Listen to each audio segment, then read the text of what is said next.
उधर पीएम मोदी ने दिया ममता बनर्जी को जवाब। इधर बंद हो गया पश्चिम बंगाल, ममता बनर्जी को खोज रही भीड़, दूसरा बांग्लादेश बन गया बंगाल। जिस वजह से ममता बनर्जी बनी थी बंगाल की दीदी, अब वही बनी सबसे बड़ी आफत। एक्शन में आए मोदी, अब बंगाल में उतरेगी हिंदुस्तान की सेना। छात्रों पर कार्रवाई करना ममता बनर्जी को बहुत बड़ा भारी पड़ गया है। पश्चिम बंगाल की तस्वीर देखकर पूरी दुनिया हिल गई है। ममता बनर्जी छुपकर कहां बैठी हैं, भीड़ गुस्से में खोज रही है। बंगाल की तस्वीर देखकर ऐसा लग रहा है जैसे बांग्लादेश की तस्वीरें हैं। इधर कोर्ट ने भी ममता बनर्जी को बहुत बड़ी सजा दी है। प्रदर्शनकारियों को जेल में बंद किया गया, जिसकी वजह से गुस्सा और भी ज्यादा भड़क गया। हालातों को काबू करने के लिए बंगाल में सेना को बहुत जल्द अब उतरना होगा। यही वजह कि खुद मोदी शाह एक्शन में आ गए हैं। अगले कुछ घंटे में कभी भी ममता बनर्जी अपना इस्तीफा दे सकती हैं। अगर ऐसा नहीं हुआ तो राष्ट्रपति शासन लगना मानो तय है।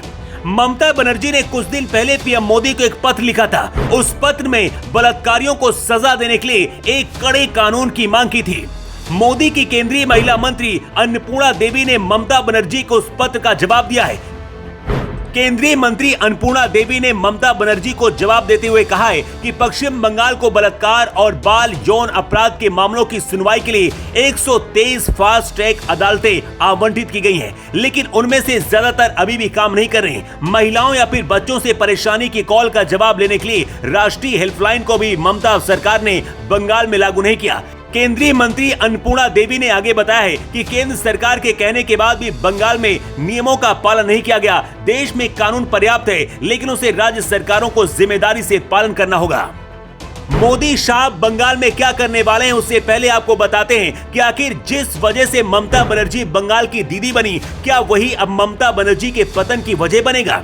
2010 से पहले ममता बनर्जी को बंगाल की शेरनी कहा जाता था। लोगों के हक के लिए ममता लड़ती थी। 90 के दशक में जब बंगाल में कांग्रेस और बीजेपी का नाम भी लोग नहीं जानते थे, उस दौरान कम्युनिस्ट सरकार का दबदबा था।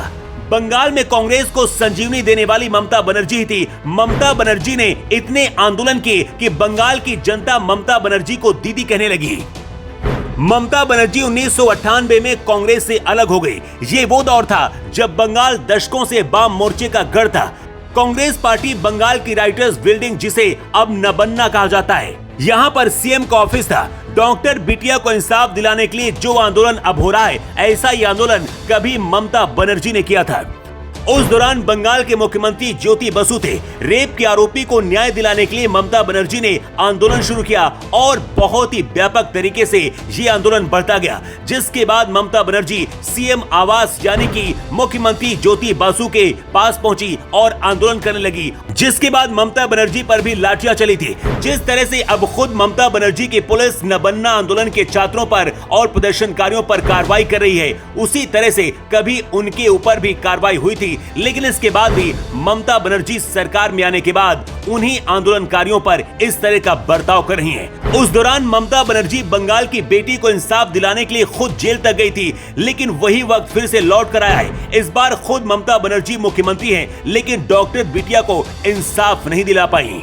बीजेपी नेता शुभेंदु अधिकारी के मुताबिक पुलिस की कार्रवाई में 160 से अधिक प्रदर्शनकारी घायल हुए, जिसमें 17 महिलाएं भी शामिल हैं। बंगाल बीजेपी के नेताओं ने लिखित में राज्यपाल सीवी आनंद बोस से पश्चिम बंगाल में राष्ट्रपति शासन लगाने की मांग की थी। इसी बीच ममता बनर्जी अब पीएम मोदी पर भड़क गई हैं। ममता बनर्जी का आरोप है कि बंगाल में जो कुछ हो रहा है वो बीजेपी करवा रही है। सोचिए, जिस राज्य में एक महिला मुख्यमंत्री हो, वहां पर महिलाओं और बेटियों को ही इंसाफ न मिले, इससे दर्दनाक और क्या हो सकता है।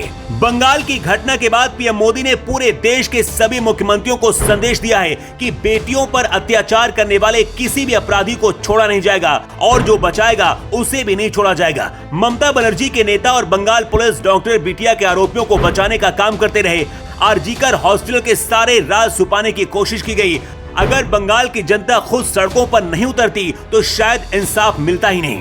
अब विडंबना देखिए, जो नेता किसान आंदोलन का समर्थन कर रहे थे, अब वही बंगाल में हो रहे आंदोलन का विरोध कर रहे हैं। रिपोर्ट के मुताबिक राजनाथ सिंह ने भी शाह से बात की है। जिस तरह के हालात हैं, अगले कुछ घंटों में सेना भी बंगाल पहुंच सकती है और सेना के पहुंचने का मतलब है बंगाल में राष्ट्रपति शासन। अगर ममता बनर्जी खुद इस्तीफा देती हैं तो शायद आंदोलन थम जाए, लेकिन इसी बीच ममता बनर्जी ने एक बड़ा ऐलान कर दिया है। ममता बनर्जी ने ऐलान करते हुए कहा है कि मैं अगले हफ्ते विधानसभा बुलाऊंगी। इसके बाद 10 दिन में दुष्कर्म के दोषी को फांसी का बिल पास करेंगे और राज्यपाल के पास उसे भेजेंगे। ममता बनर्जी ने कहा है कि मुझे पता है कि बीजेपी वाले कुछ नहीं करने वाले। बंगाल में हो रहे आंदोलन को बंद करने के लिए ममता सरकार की तरफ से दी गई याचिका भी कोर्ट ने खारिज कर दी है। इसके साथ 50,000 रुपए का जुर्माना भी लगा दिया है। बंगाल और पूरे देश में अब मांग उठ रही है कि जिस तरह से हालात हैं, जल्द से जल्द बंगाल में राष्ट्रपति शासन लगना चाहिए। वैसे आपकी राय क्या है? कमेंट करके जरूर बताएं।